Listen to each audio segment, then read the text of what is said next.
우리 다 함께 묵상 기도하심으로 수요 예배를 시작하겠습니다.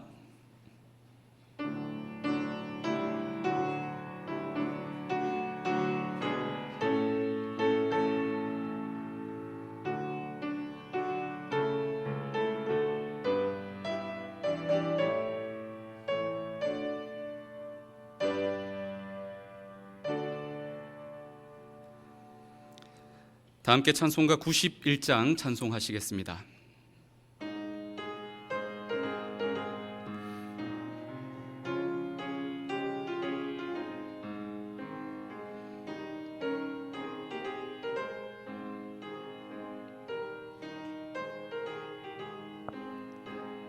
슬픈 마음 있는 사람 예수 이름 믿으면 영원토록 변함없는 기쁜 마음 얻으리.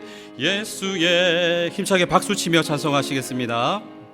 세상의 소망이요 예수의 이름은 천국의 기쁨일세. 거룩하신 주의 이름 너의 방패 삼으라. 환난 시험 당할 때에 주께 기도드려라. 예수의 이름은 세상의 소망이요 예수의 이름은 천국의 기쁨일세. 존귀하신 주의 이름 우리 기쁨 되도다. 주의 품에 안길 때에 기뻐 찬송 부르리. 예수의 이름은 세상의 소망이요 예수의 이름은 천국의 기쁨일세. 우리 갈 길 다 간 후에 보좌 앞에 나가 왕의 왕께 경배하며 멸류관을 드리리. 예수의 이름은 세상의 소망이요 예수의 이름은 천국의 기쁨일세. 함께 기도하겠습니다. 온 세상의 주인 되신 하나님, 오늘도 우리에게 시간이라고 하는 귀한 선물 주시고 또 우리에게 건강의 은혜 주셔서 우리에게 맡겨진 일과 학업을 감당하게 해주셔서 감사합니다. 하나님이 내 삶의 주인이심을 겸손하게 인정하며 잠시 우리의 일상을 멈추고 예배의 자리에 나와싸우니 우리를 만나주시고 우리에게 은혜를 내려 주시옵소서. 사랑의 주님, 우리 성지학원을 위해 기도합니다. 물이 바다를 덮음같이 여호와를 경외하고 여호와 하나님을 인정하는 것이 우리 부산외대와 성지고등학교 위에 넘쳐나게 하여 주시옵소서. 온 세상 위에 넘쳐나게 하여 주시옵소서. 이사장님과 총장님을 성령으로 충만케 하시고 영육간의 강건함으로 붙잡아 주시옵소서. 각자의 자리에서 귀한 사명 감당하시는 모든 교수님들, 모든 교직원분들과 학우들을 기억하여 주시고 대학교회 이복수 목사님과 모든 일꾼들에게 은혜와 복을 내려 주시옵소서. 우리 부산외대가 탁월한 영성과 인성으로 유명한 세계적인 기독교 명문대학이 되게 하시고 세계 사명원을 통해 전 세계로 하나님의 사랑과 복음을 실어나르는 선교의 전초기지가 되도록 모든 필요한 일꾼과 지혜와 능력과 물질이 잘 공급되게 하여 주시옵소서. 이 시간 하나님의 진리의 말씀을 함께 나누기 원합니다. 성령 하나님, 우리의 영의 눈을 뜨게 하사 복음이 무엇인지를 발견하게 하여 주시옵소서. 특별히 체프를 위해 이 자리에 참석한 학생들에게 큰 복을 주시며 예수 그리스도를 나의 구주로 믿고 이전과는 비교할 수 없을 만큼 복되고 의미 있는 삶을 살아가도록 인도하여 주시옵소서. 감사드리며 예수님의 이름으로 기도하옵나이다. 아멘.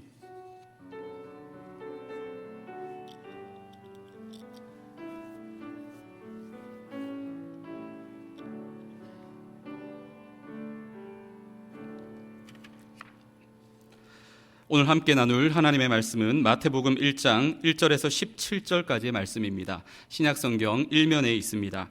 마태복음 1장 1절에서 17절까지의 말씀 중 함께 읽으실 때는 1절과 2절 그리고 16절과 17절을 우리 다 같이 읽도록 하겠습니다. 함께 읽겠습니다. 아브라함과 다윗의 자손 예수 그리스도의 계보라. 아브라함이 이삭을 낳고 이삭은 야곱을 낳고 야곱은 유다와 그의 형제들을 낳고 야곱은 마리아의 남편 요셉을 낳았으니 마리아에게서 그리스도라 칭하는 예수가 나시니라.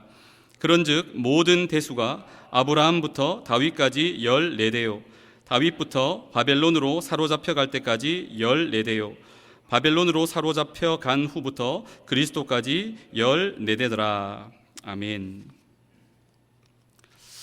여러분 혹시 족보를 보신 적이 있으십니까? 여러분 집안에 족보가 다 있으실 텐데 저는 여러분에게 한 가지 비밀을 알려드리자면 제 이름을 장원석 목사로 알고 계시겠지만 제 족보에는 저희 집안 족보에는 장종석으로 올라가 있습니다. 왜 그러냐면 종자가 돌림자라서 족보에는 장종석으로 올라가 있습니다. 기억하실 필요는 없습니다. 제가 오늘 제 족보 이야기하려고 하는 것은 아니고 예수님의 족보에 대해서 같이 한번 이야기해 보려고 합니다. 누가 누구를 낳고 누가 누구를 낳고 조금 전에도 계속해서 그 구절들이 반복되기 때문에 중간에는 생략하고 우리가 읽지 않았지만 실제로 여러분이 성경을 읽어보시면 누가 누구를 낳고 누가 누구를 낳고 누가 누구를 낳고 계속 이어지면 자칫 지루하게 느껴지실 수 있습니다. 왜 이렇게 비생산적인 글들이 성경에 기록되었을까라고 생각하실 수도 있습니다. 하지만 여러분 아닙니다. 이 계보, 이 예수님의 계보에는 이 족보에는 놀라운 복음이 숨겨져 있습니다. 여러분 복음이 무엇입니까? 복된 소리, 복된 소식. 영어로는 The Gospel of God, Good News, 좋은 소식. 이게 바로 복음입니다. 저는 오늘 예수님의 족보, 예수님의 계보를 통하여서 복음이 무엇인지를 세 가지 차원에서 함께 나누며 은혜를 나누기를 원합니다. 첫 번째로 복음이 무엇이냐? 하나님의 형상을 회복시키러 오신 예수 그리스도. 하나님의 형상을 회복시키러 오신 예수 그리스도가 바로 복음입니다. 마태복음 1장 1절에 보니까 아브라함과 다윗의 자손 예수 그리스도의 계보라 이렇게 기록되어 있습니다. 그런데 이 신약 성경을 헬라어 그리스 말로 기록을 했거든요. 그리스 말로 살펴보면 맨 앞에 나오는 말씀이 비블로스 게네세우스 이렇게 되어 있습니다. 비블로스는 책이라고 하는 뜻이고요. 게네세우스는 계보 이런 책입니다. 무슨 뜻입니까? 계보의 책이다. 이렇게 헬라어로 살펴보면 시작이 좀 다르죠. 게네세우스라고 하는 말이 계보라고 하는 뜻도 있지만 기원, 시작 이런 뜻도 있습니다. 그래서 이 게네세우스라고 하는 헬라어에서 나온 영어 단어가 바로 제네시스입니다. 제네시스. 여러분 제네시스 그러면 무엇이 떠오릅니까? 현대자동차. 그렇게 생각하실 수 있는데 맞습니다. 현대자동차 제네시스도 맞지만 본래 뜻은 창세기입니다. 창세기. 성경의 가장 맨 앞에 나오는 책이 바로 제네시스, 창세기죠. 창세기. 여러분 여기서 우리가 깨닫게 되는 사실이 있습니다. 성경은요 구약과 신약 성경으로 기록되어 있는데 구약 성경도 제네시스로 시작하고요 신약 성경의 첫 번째 책인 마태복음도 게네세우스, 바로 제네시스, 또 다른 제네시스로 시작한다라는 것입니다. 창세기가 모든 인류의 창조의 시작을 다룬 책이라고 한다면 마태복음은 무슨 책입니까? 새 창조, 새로운 창조를 다룬 책이 마태복음이다라는 것입니다. New creation, 새 창조. 왜 새 창조일까요? 하나님이 처음에 창조하실 때 좀 부실하게 만드셨기 때문에 새 창조가 필요한 것일까요? 그렇지 않습니다. 여러분 하나님은 하나님의 형상대로 사람을 걸작품으로 완벽한 존재로 만드셨습니다. 그렇다면 하나님의 형상대로 만들었다는 말이 무슨 뜻이냐? 세 가지의 중요한 의미가 있는데, 첫째는 영적 존재로 만들었다라고 하는 것입니다. 사람은 영적 존재로 창조되어서 영이신 하나님과 영적인 교제를 나눌 수 있는 존재로 하나님이 만드셨다는 거예요. 여러분, 원숭이를 보면 사람하고 정말 비슷한 부분이 참 닮았구나라고 이렇게 생각될 때가 있습니다. 그렇지만 아무리 원숭이가 겉모습으로 사람을 닮았다 할지라도 그 속에는 무엇이 없습니까? 영혼이 없습니다. 여러분, 강아지, 고양이 키우시는 분들이 있습니까? 아무리 예쁘고 귀엽고 사랑스러워도 안타깝지만 그 속에는 영혼은 없습니다. 오직 사람만이 영적 존재로, 하나님의 영혼이 그 속에 들어가 하나님과 영적으로 교제할 수 있는 존재로 하나님이 지었다라는 것입니다. 이게 하나님의 형상대로 지었다라고 하는 첫 번째 의미고요. 또 하나의 의미가 있습니다. 바로 하나님의 성품을 닮은 존재로 사람을 지었다. 이게 하나님의 형상의 두 번째 의미입니다. 하나님의 형상대로 지었다고 하니까 오해할 수 있습니다. 하나님도 우리처럼 손발 이렇게 생기셨고 눈, 코, 귀, 입이 이렇게 달리셨겠구나 오해할 수 있는데 아닙니다, 여러분. 하나님은 육이 아니십니다. 육체가 아니십니다. 영이십니다. 그렇다면 하나님의 형상대로 지었다는 말이 무슨 뜻이냐? 바로 성품입니다. 하나님의 선하신 그 성품을 따라서 우리 인간을 만드셨다라고 하는 뜻입니다. 세 번째는 창조의 능력입니다. 하나님의 창조의 능력이 사람에게 부어졌다는 것이죠. 이게 하나님의 형상대로 지음받았다라고 하는 의미입니다. 여러분, 생각해 보십시오. 우리 사람이 참 작고 연약한 존재 아닙니까? 그런데 그 무거운 쇳덩어리를 어떻게 하늘 높이 비행기를 만들어서, 우주선을 만들어서 뛰어 올릴 수 있다는 말입니까? 이 능력이 어디에서 온 것입니까? 하나님의 창조의 능력으로부터 왔다는 것입니다. 어떻게 여러분 산과 산 사이를 뚫어가지고 끝과 끝이 절묘하게 정교하게 만날 수 있는 터널을 뚫는단 말입니까? 심지어는 바다 밑에 해저 터널을 만들어서 자동차로 그곳을 지나다니게 만드는 능력, 사람에게 있다는 것이죠. 이 위대한 창조의 능력이 어디에서부터 온 것입니까? 하나님께로부터 왔다는 것입니다. 개미도 보면 창조의 능력이 있습니다. 날아다니는 새들도 보면, 집 짓는 거 보면 참 대단하죠. 그렇지만 여러분, 그건 어디까지나 동물, 짐승들끼리 비교했을 때만 대단한 것입니다. 사람과 비교하면 아무것도 아니죠. 그만큼 사람에게는 놀라운 창조의 능력을 하나님이 주셨다라는 것입니다. 하나님의 형상대로 지음받았다는 게 무슨 뜻이라고요? 영적인 존재로 지으셨다. 하나님의 성품을 닮은 존재로 지으셨다. 그리고 하나님의 창조의 능력을 가진 존재로 하나님이 온전하게 완벽하게 지으셨다는 것입니다. 그런데 와장창 깨어진 유리처럼 완전히 찌그러져서 형상을, 원래의 형태를 알 수 없을 만큼 망가져버린 캔처럼 그렇게 하나님의 형상이 완전히 망가져 버렸습니다. 왜 그렇습니까? 하나님이 살게 하신 에덴 동산에서 인류의 대표였던 아담과 하와가 하나님의 말씀을 불순종했기 때문입니다. 하나님은 모든 것을 자유롭게 관리하고 또 자유롭게 먹을 수 있도록 하셨지만 단 하나, 에덴 동산 중앙에 있는 선, 악을 알게 하는 나무의 열매는 먹지 마라. 먹으면 죽는다. 그렇게 경고하셨습니다. 하나님이 쪼잔한 분이라서 그렇게 하신 것이 아닙니다. 선악을 알게 하는 나무는 하나님과, 창조주이신 하나님과 피조물인 사람을 구별할 수 있는 유일한 안전장치로서 하나님이 에덴 동산 중앙에 가장 잘 보이는 곳에 세워두신 것입니다. 그런데 사람이 하나님이 되고 싶은 그 교만한 마음 때문에 하나님 말씀을 불순종하고 그것을 먹게 됩니다. 그때부터 인간 세상에 죄가 시작됩니다. 죄의 삭은 사망이라. 먹으면 정령 죽는다. 결국 인간 세상에 죽음이 찾아오게 되었고, 영원한 죽음, 영원한 심판, 영원한 고통, 영원한 멸망이 인간의 운명이 된 것입니다. 하지만 사랑의 하나님께서 인간이 그렇게 멸망하는 것을 원치 않으셔서 예수 그리스도를 보내주셨습니다. 예수님께서 내가 짊어져야 할 그 모든 죄들을 대신 십자가에서 짊어지셨습니다. 그리고 나 대신 그 심판을 받아 주셨습니다. 누구든지 이 사실을 믿기만 하면 모든 죄를 용서받습니다. 영원한 심판, 영원한 멸망, 영원한 죽음이 아니라 예수 그리스도를 나의 구주로 믿는 순간 영원한 소망, 영원한 생명을 누리는 그런 복을 받게 됩니다.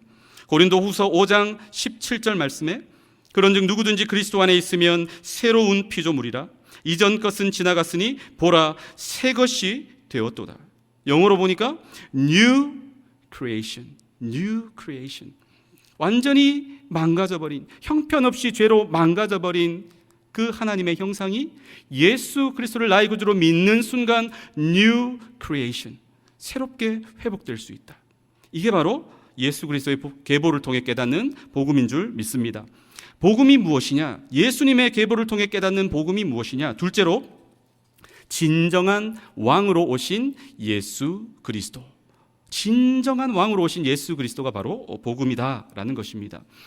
오늘 본문은 아브라함부터 시작해서 예수 그리스도까지 쭉 이어지는 계보, 족보입니다. 그런데 특징이 있습니다. 아브라함부터 모든 자손을 다 열거한 게 아닙니다. 아브라함부터 다윗까지 14대, 다윗부터 바벨론 포로기까지 14대, 바벨론 포로기부터 예수님까지 또 14대로 의도적으로 숫자를 맞추었습니다. 화면이 작아서 잘 안 보이시겠지만 보라 색깔로 된 부분들은 의도적으로 빠진 부분입니다. 예수님의 족보에서 의도적으로 빠지고 14대, 14라고 하는 숫자를 맞추어서 기록을 했다라는 것입니다. 왜 그럴까요? 이유가 있습니다. 여러분, 히브리어에는 구약 성경을 기록한 언어인 히브리어에는 숫자를 표현하는 기호가 없습니다. 우리나라도 마찬가지죠. 한글에도 숫자를 표현하는 기호가 없기 때문에 아라비아 숫자를 우리가 빌려와서 숫자를 표현하지 않습니까? 히브리어도 마찬가지입니다. 그래서 히브리어 알파벳으로 숫자를 표현합니다. 히브리어 알파벳의 첫 번째 알파벳이 1, 두 번째 알파벳이 숫자 2, 세 번째 알파벳이 숫자 3, 이런 식으로 표현을 합니다. 히브리어의 네 번째 글자가 바로 자음이 달렛이라고 합니다. 달렛. 이건 숫자 4지요. 히브리어 알파벳의 여섯 번째 글자가 바로 바우라고도 읽고 혹은 와우라고도 읽습니다. 상관없는데 여섯 번째 글자니까 숫자로 표현하면 뭐가 됩니까? 6. 자, 그렇다면 달렛, 바우, 달렛. 그러면 숫자로 표현하면 어떻게 됩니까? 4, 6, 4. 합하면 어떻게 됩니까? 14. 그리고 이 달렛, 바우, 달렛을 히브리 사람들은 어떻게 읽을 수 있느냐 하면 다비드라고 읽을 수 있습니다. 다비드. 영어로는 어떻게 됩니까? 데이빗이죠. 누구입니까? 바로 다윗입니다. 다윗. 그렇기 때문에 이 숫자 14는요, 그냥 숫자 14가 아니라 사람의 이름으로 다윗을 표현하는 독특한 히브리어의 표기 방식이다라는 것입니다. 오늘 본문에서 1장 17절에 보니까 그런즉 모든 대수가 아브라함부터 다윗까지 14대요, 다윗부터 바벨론으로 사로잡혀갈 때까지 14대요, 바벨론으로 사로잡혀간 후부터 그리스도까지 14대더라 라고 하는데, 이 빨간색으로 표시된 14, 14대, 14대, 14대를 히브리어를 아는 독자들은 보면서 어떻게 느껴지느냐? 이렇게 느껴집니다. 그런즉 모든 대수가 아브라함부터 다윗까지 다윗이요, 다윗부터 바벨론으로 사로잡혀갈 때까지 다윗이요, 바벨론으로 사로잡혀간 후부터 그리스도까지 다윗이더라. 다윗. 여러분, 이 부분을 읽으면서 누구를 지금 강조하고 있습니까? 바로 다윗입니다. 다윗 왕. 다윗은 예수 그리스도의 위대한 모형입니다. 이스라엘 백성들에게 가장 존경받는 위대한 왕입니다. 이 다윗의 후손으로 메시아, 진정한 구원자이신 예수 그리스도께서 오셨다라고 하는 것을 바로 예수님의 계보를 통해서 우리에게 보여주고 있는 것입니다. 여러분, 다윗도 훌륭한 왕이죠. 존경받을 수 있는 왕입니다. 하지만 다윗도 사람인지라 허물이 있습니다. 약점이 있습니다. 죄가 있습니다. 하지만 예수님은 어떻습니까? 진정한 왕이신 예수님은 죄가 없으십니다. 온전하십니다. 완벽하신 분이십니다. 그래서 우리는 진정한 왕이신 예수님을 따를 수 있는 것입니다. 믿고 따를 수 있는 것입니다. 사람을 따르면 결국에는 실망할 수밖에 없습니다. 사람을 따르면 분명히 한계가 있습니다. 결국 우리는 넘어질 수밖에 없습니다. 하지만 진정한 왕이신 예수님을 따라갈 때에 진정한 보호와 진정한 기쁨과 진정한 평화와 진정한 행복을 누리게 되는 줄 믿습니다. 이게 바로 복음이다라는 것입니다. 복음이 무엇이냐? 예수님의 계보를 통해 깨닫는 복음, 마지막 세 번째로 자격 없는 죄인에게 값없이 베풀어 주신 하나님의 은혜. 자격이 되는 게 아닙니다. 자격 없는 죄인에게 값없이 그저 베풀어 주신 하나님의 은혜가 복음이다, 기쁜 소식이다라는 것입니다. 여러분, 역사는 승자의 기록이라는 말 들어보셨죠? 역사는 승자의 기록이다. 왜 그렇습니까? 역사 속에서 전쟁에서 승리한 사람들이 자신의 과오, 자신의 허물 이런 것들을 역사를 기록할 때 쏙 빼놓는다는 것이죠. 그리고 좋은 거, 잘한 거, 또 하지도 않은 거 이런 것들을 포장해가지고 좋게 좋게 기록한다. 그런 경우가 많다. 그래서 역사는 승자의 기록이다라고 우리가 많이 부르죠. 그런데 여러분, 역사를 볼 것도 없이 한 집안의 그런 역사, 한 집안의 족보로 범위를 좁혀보면 어떨까요? 마찬가지입니다. 한 집안의 족보를 기록할 때에 이 족보에 올라갔을 때 우리 집안의 명예를 실추시킬 만한 사람이 있다. 그러면 여러분, 족보에 넣겠습니까? 빼겠습니까? 이런 경우 한 집안의 명예를 실추시키지 않기 위해서 고의로 족보에서 누락시키거나 빼버리는 것입니다. 이게 일반적이라는 것이죠. 근데 여러분, 놀랍게도 진정한 왕이신 구원자 메시아이신 예수님의 족보에 도저히 올라가서는 안 될 사람들의 이름이 버젓이 올라가 있다는 것입니다. 3절에 보니까 다말, 5절에 보니까 라합, 룻, 그리고 6절에 우리아의 아내, 또 16절에 마리아, 이렇게 5명의 여인의 이름이 족보에 올라가 있습니다. 유대인의 족보에는 여인의 이름이 올라가서는 안 됩니다. 올라갈 수가 없습니다. 그런데 예수님의 족보에, 그것도 예수님의 족보에 올라가 있다는 것이고요, 아주 훌륭한 여인들의 이름이 올라가 있는 게 아닙니다. 라합과 룻은 이방 여인입니다. 다말은 어떤 여인이냐? 시아버지와 부적절한 관계를 맺었던 여인이 다말입니다. 우리아의 아내 밧세바는 어떤 사람입니까? 다윗 왕과 부적절한 관계를 맺었던 여인이 우리아의 아내 밧세바입니다. 게다가 라합은 직업이 뭐냐? 몸을 파는 창녀였습니다. 그런 사람들의 이름이 지금 예수님의 족보 계보에 올라가 있습니다. 여러분, 실수로 올린 게 아닙니다. 이유가 있습니다. 무엇을 우리에게 알려주시는 것입니까? 우리의 자격으로 구원받을 수 있는 게 아니라는 것입니다. 그 사람이 훌륭해서, 그 사람의 인품이 대단해서, 그 사람이 가진 재산이 대단해서, 학식이 대단해서, 스펙이 대단해서, 그래서 자격이 되어서 구원받은 게 아니라는 것입니다. 자격 없는 죄인에게 하나님이 그저 은혜로 베풀어 주신 선물이 바로 구원이다라고 하는 것을 우리에게 알려주기 위해 예수 그리스도의 족보에 올라가서는 안 될 사람들의 이름이 올라가 있다는 것입니다. 그래서 나 같은 자격 없는 죄인도 예수님을 믿는다면 구원받을 수 있게 되는 것입니다. 이게 여러분, 그 어떤 소식보다도 가장 복된 소식 아닙니까? 복음이 무엇이라고 말씀드렸습니까? 3가지를 말씀드렸습니다. 하나님의 형상을 회복시키러 오신 예수 그리스도가 복음입니다. 진정한 왕으로 오신 예수 그리스도가 복음입니다. 자격 없는 죄인에게 값없이 베풀어 주신 하나님의 은혜가 진정한 기쁜 소식, 최고의 복음입니다. 여러분, 이 가장 복된 소식, 이 복음, 나하고는 아무 상관없는 이야기처럼 여러분이 그냥 흘려버리는 가장 안타까운 인생 한 분도 이 자리에 없게 되시기를 바랍니다. 이 복음을 나의 것으로 믿고 받아들이심으로 가장 복되고 의미 있는 소중한 그런 인생 다 되실 수 있기를 예수님의 이름으로 축복합니다. 기도하겠습니다. 하나님 아버지, 예수 그리스도의 계보를 통해 우리에게 복음을 깨닫게 하시니 감사합니다.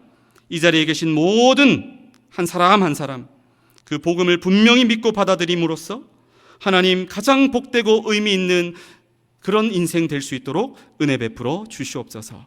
예수님의 이름으로 기도하옵나이다. 아멘. 다 같이 찬송가 288장 함께 찬송하시겠습니다.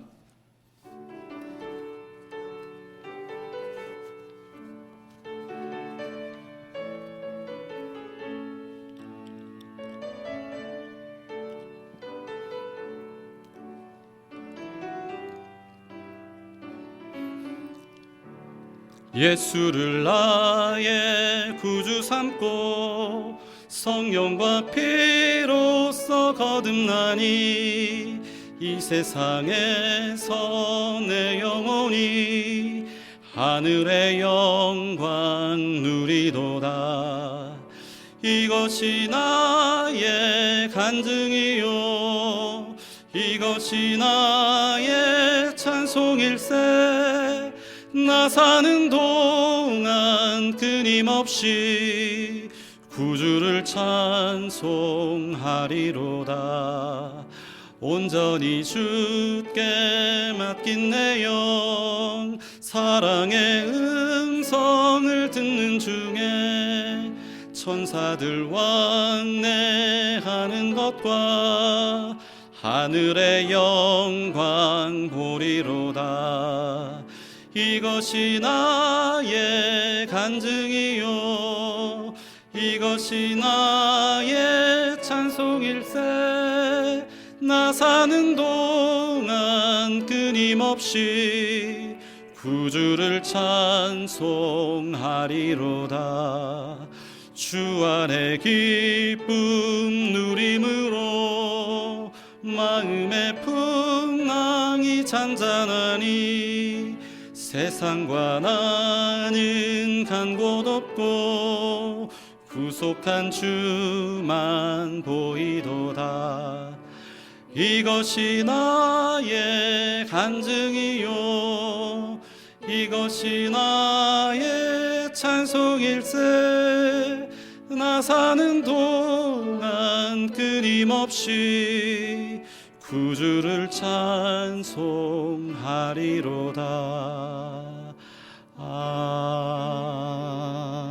아멘. 주기도문으로 예배를 마치겠습니다. 하늘에 계신 우리 아버지여, 이름이 거룩히 여김을 받으시오며 나라가 임하시오며 뜻이 하늘에서 이루어진 것 같이 땅에서도 이루어지이다. 오늘 우리에게 일용할 양식을 주시옵고 우리가 우리에게 죄 지은 자를 사하여 준 것 같이 우리 죄를 사하여 주시옵고 우리를 시험에 들게 하지 마시옵고 다만 악에서 구하시옵소서. 나라와 권세와 영광이 아버지께 영원히 있사옵나이다. 아멘.